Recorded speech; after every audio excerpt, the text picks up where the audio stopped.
How's it going? Mets and Marlins fans, we're back at it with the latest breaking news. As you guys can see, I'm not in the normal setup, not in the HQ.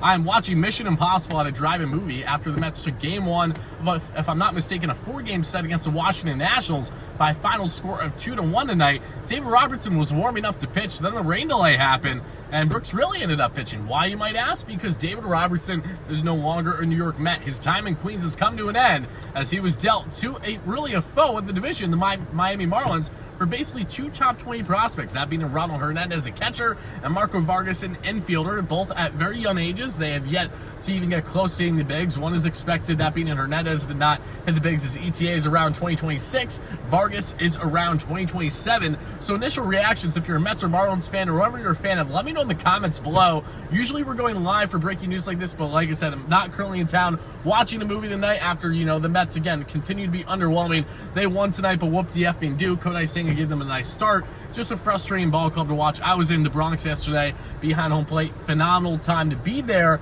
but it was more because of the ambiance and being in the awesome Legends Club than it was seeing the Mets only getting one measly run off of Rodon and the Yanks. So, yeah, this Mets team has not been fun to cover. It has not been fun to watch. It has not been fun to follow all year long. And because of this, we all knew and had this expectation that the Mets would be selling this season. I know a lot of you guys are wondering, why aren't they buying? Why aren't they trying to buy and, just have a run at this thing with the expanded wild card?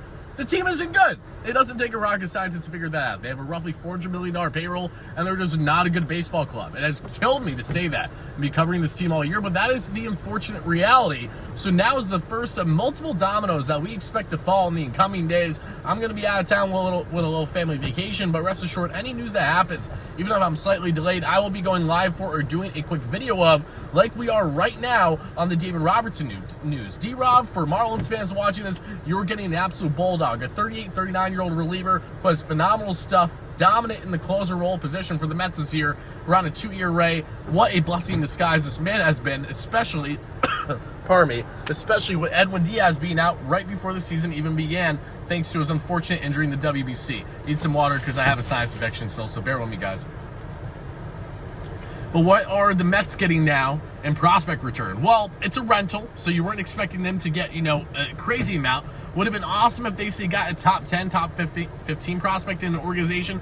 Absolutely. But they basically got two top 20 prospects in the Marlins organization. We'll see what they do. We'll see what type of value that they have. But to get any type of semblance of return is certainly a good thing. A part of me wonders, would the Mets have gotten a better return if they say waited all the way up to the trade deadline, where Robertson was basically the hottest commodity for a rental that was a reliever, the best on the market? We're not going to know. And we've all been questioning not David Robertson, Billy Epler, and the moves he's made. So this is something that we're going to kind of have to wait and see. It's nice to again, get two decent prospects. But at the end of the day, I don't know if I like this return. I'm really not sure how to feel about it. What I do know is that the Mets, again, got two top 20 prospects basically for a rental, and he's so good that if there's mutual interest, I would love to see the Mets go back after him in the offseason like they did with Adam Ottavino returning over this past year. But hopefully Robertson would perform better next year than how Ottavino has this year for the most part. But Mets, Marlins fans, I want to know your reactions, comments below. How do you feel about this trade? What do you expect next? Because Mark Canna, Tommy Pham, these guys, they're next up on the list in my opinion. I'm curious to see where they're going to go, for what type of return and when, and ultimately, what are the Mets pardon me again, guys. What are the Mets going to do from here? What are they going to do? Are they going to call up a lot more kids once the trade deadline is done? That's what they should be doing. They got to give the kids consistent playing time. That is what I want to see as a fan. That is what I'm hoping to see. That's the only way that I'm going to enjoy watching Mets baseball for the remainder of the year once the trade deadline is done this upcoming Tuesday. But rest assured, with any type of moves that happen, make sure you are chiming into the channel. We will be having live streams. We'll be having quick recap reactions like we're doing right now because I'm out of town. But regardless, this is the first of many dominoes to fall for the Mets leading up to the trade deadline as they trade away their coveted veteran closer and David Robertson to the Miami Marlins for basically two top 20 prospects. Interested to see what type of value that they will have for this prospect system, and really interested to see what moves are next on the horizon for the team in Queens. Thank you guys all so much for watching. Let me know your thoughts down below. And as always, no matter what, let's go Mets, baby. Peace out.